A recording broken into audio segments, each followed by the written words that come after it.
오늘 성경 말씀은 요한복음 10장 11절에서 18절입니다. 성경에서 목자라 말할 때는 거의 대부분은 하나님 혹은 예수님을 가리킵니다. 구약의 대표적인 구절이 시편 23편 1절 2절입니다. 여호와는 나의 목자시니 내게 부족함이 없으리로다. 그가 나를 푸른 풀밭에 누이시며 쉴 만한 물가로 인도하시는도다. 신약 성경에서는 예수 그리스도께서 우리의 참 목자 되신다고 말씀하고 있습니다. 그런데 지금은 목회자나 구역장, 소그룹의 리더자들을 가리킬 때도 목자라는 말을 사용합니다. 물론 참된 목자는 예수님 한 분뿐이지만 정말 목자와 같이 우리를 참된 신앙의 길로 인도하는 역할을 하는 모든 사역자들을 목자라고 여기는 것은 틀린 말이 아닙니다. 그러나 이단의 목자나 그룹 리더들은 성도들을 잘못된 길로 인도하는데 우리는 그런 사람들을 가리켜 사꾼이라고 부릅니다. 혹은 이단은 아니더라도 자기 이익의 목적으로 목자 생활을 하는 자들도 사꾼이라고 부릅니다. 그러기에 우리에게 선한 목자와 사꾼 목자의 기준이 무엇인가를 잘 아는 것이 중요합니다. 아무나 보고 사꾼 목자라고 하면 큰일이고 또 아무나 선한 목자라고 하며 따르는 것은 더더욱 위험한 일이기 때문입니다. 이 목자라는 직책에는 세 가지 역할을 포함하는데 그것은 지키는 것, 이끄는 것, 먹이는 것입니다. 목자라면 양을 맹소로부터 지키고 푸른 풀밭과 쉴 만한 물가로 이끌고 또 먹도록 해줍니다. 그런데 예수님은 당신께서 친히 우리의 목자라고 말씀하십니다. 예수님이 우리의 목자이시라는 것은 그분이 이 목자의 세 가지 역할을 감당하신다는 뜻입니다. 즉 우리를 지키시고 우리를 이끄시며 우리를 먹이신다는 것입니다. 그런데 첫 번째 역할인 지키는 것부터 문제가 있습니다. 정말로 예수님이 우리를 지키십니까? 이것은 많은 생각을 하게 하는 문제입니다. 믿는 사람들에게도 인생의 시련이 찾아오고 여러 끔찍한 사고가 일어나기도 합니다. 신실한 성도가 엄청난 고난을 겪거나 교회에서 아주 충성스러운 일꾼이 큰 문제로 어려움을 겪는 상황이 발생하기도 합니다. 이럴 때 우리는 예수님이 나의 목자 되심을 의심하게 됩니다. 즉 우리가 예수님의 양이고 예수님이 우리의 목자가 되신다면 비록 날마다 좋은 것으로 풍성하게 먹여주지는 않으신다 해도 최소한 위험으로부터 지켜주셔야 되는 것이 아닌가라고 생각됩니다. 이렇게 우리가 인정하는 신실한 믿음의 사람이 고난을 당하는 것을 보면 안타깝기도 하고 때론 이해가 안 되기도 합니다. 특히 자신에게 그런 일이 벌어지면 잘 믿다가도 하나님을 원망하게 됩니다. 성경에 나오는 인물들에 대해서도 마찬가지입니다. 지금은 여러 번 들어서 괜찮지만 처음 스데반의 죽음이나 사도 바울의 고난에 대한 이야기를 읽으면 이해가 안 갔습니다. 왜 그토록 신실한 스데반이 그런 끔찍한 죽음을 당해야 하는지, 왜 그토록 복음을 전하던 바울이 고난을 당하고 비참한 죽음을 당해야 하는지, 그 외에도 신앙으로 해석이 안 되는 상황들이 너무 많이 있습니다. 그래서 정말 주님이 우리를 지켜주시는가 하는 의심이 들기도 합니다. 그러므로 이 문제가 해결되지 않으면 우리는 신앙생활을 하기 쉽지 않을 것입니다. 그러면 왜 이런 일들이 일어날까요? 예수님께서 우리를 지켜주시겠다고 말씀하시고서는 안 지켜주시는 것일까요? 아니면 능력이 안 되어 못 지켜주시는 것일까요? 당연히 둘 다 아닙니다. 우리에게 안 좋은 일들이 일어나는 이유는 하나님께서 지켜주시려는 것과 우리가 하나님으로부터 지켜주시기를 바라는 것이 서로 다르기 때문입니다. 이것이 중요합니다. 우리가 하나님께서 지켜주시기를 원하는 것이 무엇입니까? 주로 우리의 성공과 건강과 재물과 편안한 삶과 자녀가 잘 되는 것과 안락함 같은 것들입니다. 그러나 하나님께서는 그보다 더 중요한 것을 지켜주고 싶어 하십니다. 그것이 무엇입니까? 그것은 바로 우리의 마음입니다. 잠언 4장 23절 모든 지킬 만한 것 중에 더욱 내 마음을 지키라. 생명의 근원이 이에서 남이라. 하나님은 우리의 마음을 지켜주시기를 원하십니다. 더 구체적으로 말하면 우리의 마음이 하나님의 나라에 꽉 붙어 있도록 지켜주기를 원하십니다. 왜 그렇습니까? 그 마음이 바로 생명의 근원이기 때문입니다. 마음이 잘못되면 생명을 잃게 되고 마음이 바르면 생명을 얻게 되기 때문입니다. 하나님께 붙어있는 우리의 마음에 생명이 있기 때문에 하나님은 무엇보다도 우리의 마음을 지켜주시고 싶어 하십니다. 지킨다는 것은 좋은 것입니다. 무엇인가 지킬 것이 있다는 것은 소중한 것을 갖고 있다는 의미이기 때문입니다. 하나님께서 우리의 마음을 지켜주고 싶어 하신다는 것은 우리의 마음이 그만큼 소중하다는 뜻입니다. 더 정확히 표현하면 영원한 생명을 얻은 우리의 마음이 다른 것들에 의해 빼앗기지 않도록 지켜주고 싶어 하십니다. 왜 그렇습니까? 다른 어떤 것도 영원한 생명에 비하면 아주 시시한 것들이기 때문에 무엇보다도 가장 중요한 영생을 간직하고 살게 하시기 위함입니다. 이런 이유로 예수님이 우리의 선한 목자가 되어주십니다. 다시 말해 예수님께서 우리의 마음을 지켜주시기를 원하십니다. 그렇다면 예수님이 우리의 마음을 어떻게 지켜주십니까? 그 방법을 알면 무엇이 생명을 얻게 하는 가장 소중한 마음인지 알게 될 것입니다.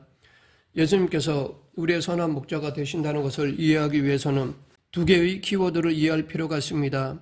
첫 번째 키워드는 선한 목자와 반대 개념인 삭군이라는 단어입니다.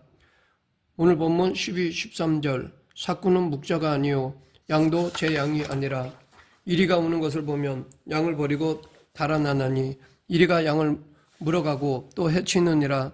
달아나는 것은 그가 삭군인 까닭에 양을 돌보지 아니함이나. 사람이 선한 목자와 삭군 목자로 구분할 때 그 기준이 무엇입니까? 먼저 생각할 수 있는 기준은 교회와 교인을 향한 관심일 것입니다. 교인들과 언제나 함께 있어주고 교인들이 뭔가를 필요할 때 함께 기도해주고 교회를 위해 시간과 물질을 희생하고 교인들의 아픔을 함께 나누는 목사를 가리켜 선한 목자라고 생각할 것입니다.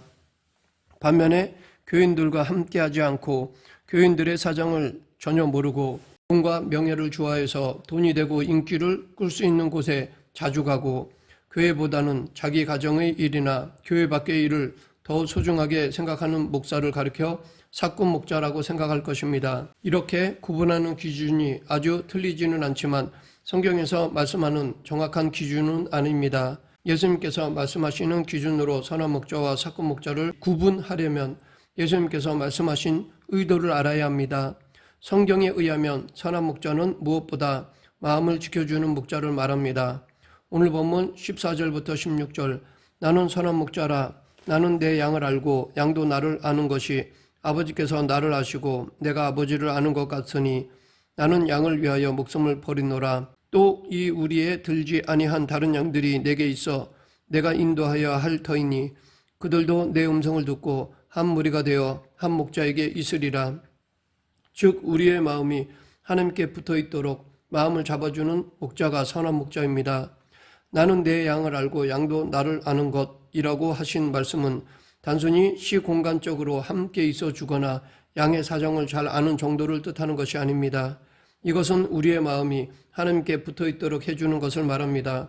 예수님이 아버지께서 나를 아시고 내가 아버지를 아는 것 같으니 라고 하신 것을 보면 단순히 시공간적으로 함께 있는 것이나 양의 사정을 잘 아는 정도를 뜻하는 것이 아닙니다. 완벽한 하나됨의 공동체, 사랑의 공동체가 됨을 의미합니다. 진정으로 사랑하면 무엇을 합니까? 서로 지켜줍니다. 사랑하는 사람의 마음이 하나님께 붙어 있도록 서로 지켜주며 도와주는 것이 사랑입니다. 반대로 삭군은 어떤 사람입니까? 삭군은 목자가 아니요 삭군 목자라고 하지만 삭군은 사실 목자도 아닙니다. 삭군은 마음이 하나님께 붙어 있지 못하도록 하는 자를 말합니다. 이리에게 물려가도록 그냥 놔두는 사람입니다. 그러니까 하나님께 붙어 있던 마음이 이리로 표현된 세상의 가치관에 공격당하고 끌려가도 그냥 방치하고 놓아두는 사람이 삭군입니다. 생각해보면 삭군도 양들과 함께 하면서 양들을 칩니다. 양들의 사정도 어느 정도 압니다. 그런데 선한 목자와의 차이점은 이리가 오는 것을 보면 양을 버리고 도망간다는 것입니다. 그래서 양들은 물려가고 흩어지게 됩니다. 그러면 삭군은 이리가 오는 것을 볼 때 왜 달아날까요? 삭군이 도망가는 이유는 양들을 돌보지 않기 때문입니다. 이것은 함께 있는 시간과 상관이 없습니다. 사정을 잘 아는 것과도 상관이 없습니다. 마음이 세상에 빼앗기도록 놔두는 목자는 아무리 양들과 함께 있고 양들의 사정을 알고 있어도 결코 선한 목자가 될 수 없습니다. 삭군일 뿐입니다. 왜 우리는 신앙생활을 합니까? 왜 예배를 드립니까? 왜 기도를 합니까? 성공하기 위해서입니까? 자녀가 좋은 학교에 가고 잘 되기 위해서 기도합니까? 사업이 잘 풀리기 위해 기도합니까? 우리가 교회에 있으면서 예배하고 기도하고 말씀을 읽고 봉사한다 해도 우리의 관심이 온통 이 세상에서 잘 되는 것뿐이라면 그것은 이리에게 물려가는 것입니다. 그리고 그렇게만 신앙생활을 하도록 지도한다면 그것은 이리와 같은 세상에 물려가도록 방치하는 것입니다. 그런 사람이 바로 사꾼인 것입니다. 선한 목자와 사꾼의 차이가 바로 여기에 있습니다. 시간과 공간의 기준이 아닙니다. 사정을 조금 더 아는 것의 문제가 아닙니다. 양의 마음이 하나님께 붙어 있도록 하는 것이 핵심입니다. 그렇게 도움으로써 마음을 지키도록 해주는 것이 선한 목자입니다. 하나님께 붙어 있을 때 우리는 생명을 얻으면서 살아갈 수 있습니다. 이것이 지켜준다라는 말의 의미입니다. 선한 목자의 의미를 이해하기 위한 두 번째 키워드는 목숨을 버린다라는 말입니다. 오늘 본문 17, 18절 내가 내 목숨을 버리는 것은 그것을 내가 다시 얻기 위함이니 이로 말미암아 아버지께서 나를 사랑하시느니라. 이를 내게서 빼앗는 자가 있는 것이 아니라 내가 스스로 버리노라.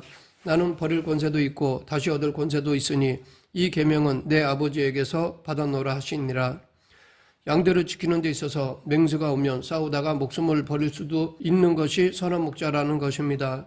11절 나는 선한 목자라. 선한 목자는 양들을 위하여 목숨을 버리거니와. 여기서도 목숨을 버린다고 하셨고 15절에서도 나는 양을 위하여 목숨을 버리노라. 또 17절에서도 내가 내 목숨을 버리는 것이라고 하셨습니다.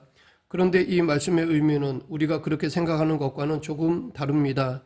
먼저 예수님은 권세를 가지신 분이십니다. 예수님은 물고기 2마리와 보리떡 5개로 남자만 5,000명을 먹이는 기적을 베푸셨습니다. 여러 환자들의 병을 고쳐주시고 심지어 죽은 사람도 살리셨습니다. 또 풍랑을 잔잔하게 하셨고 물 위를 걷기까지 하셨습니다. 사람들은 그러한 예수님을 이스라엘의 왕으로 삼으려고 하였습니다. 이런 능력을 가지신 예수님이야말로 자신들이 기다리던 메시아가 틀림없고 그래서 로마를 물리치실 분이며 배고픈 백성들에게 먹을 것을 주실 수 있는 분으로 생각했습니다. 그래서 그들은 예수님을 따르고 환영했습니다. 12 제자들도 그러한 예수님의 힘으로 위인자가 되어 권력을 누려보겠다고 따랐습니다. 예수님이 예루살렘에 어린 나귀를 타고 입성하실 때 사람들이 종려나무 가지를 흔들며 환영한 것은 왕으로 오시는 분에 대한 예의를 표현한 것입니다. 예수님은 그렇게 왕으로서 예루살렘에 입성하셨습니다. 그리고 이제는 왕으로 보좌에 앉기만 하시면 되었습니다.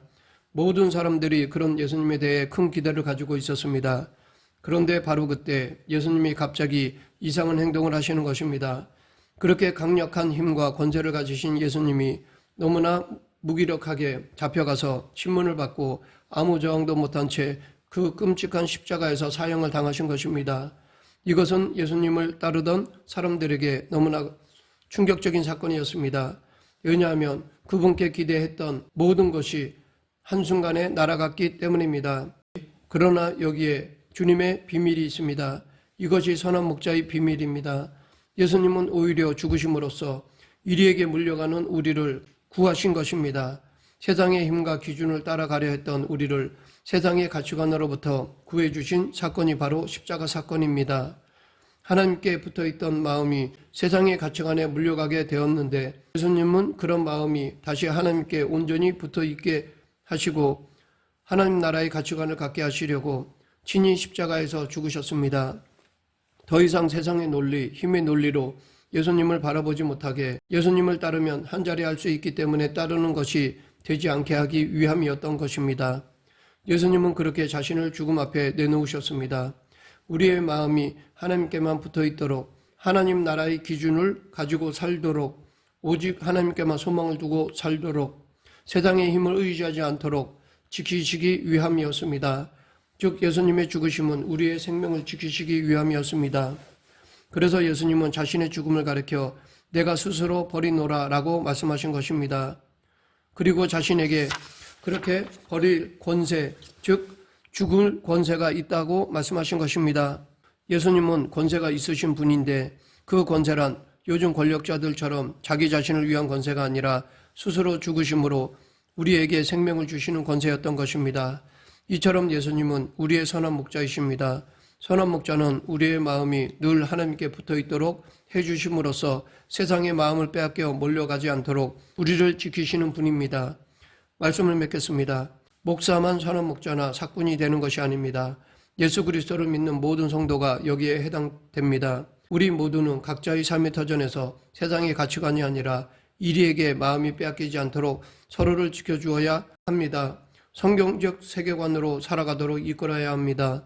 우리 모두 참 목자 되신 예수님을 본받아 내게 주신 사명을 잘 감당하는 그리스도인이 되길 간절히 축원합니다. 기도하겠습니다. 생사와 화복을 주관하신 하나님 아버지, 우리를 유혹하고 이끌려는 세상의 가치관이 아니라 성경적 세계관으로 살아가도록 이웃을 이끄는 그리스도인이 되게 하여 주시옵소서. 예수님 이름으로 기도드립니다. 아멘.